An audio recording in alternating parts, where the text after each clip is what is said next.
तुरतुरिया के मातागढ़ लवन के महामाई लेके नानेव नारियर सुपारी आओ नानेव सुपा सुपा लाई। तुरतुरिया के मातागढ़ लवन के महामाई।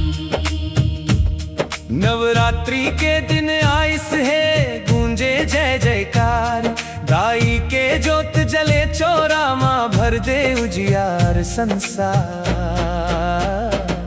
दूध भात अर चढ़ावा चढ़खे भक्ति मालीन मनखे तोर महिमा गावत दाई। झुक जाथे सबके नैना, झुक जाथे सबके नैना। घंटा घड़ियाल बाजत है गूंजे आरती के तान, मंदिर भीतर जगमग जोत दाई के पावन स्थान। 9 दिन तक जगराता होते भक्ति के रंग चढ़ाए, दूर दूर ले भक्तन आके तोर दर्शन पाए।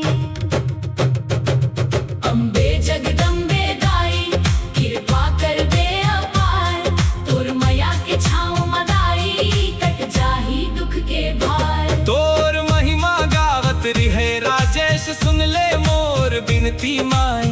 कृपा करवे महामाई रख ले अपन छाँव तले दाई।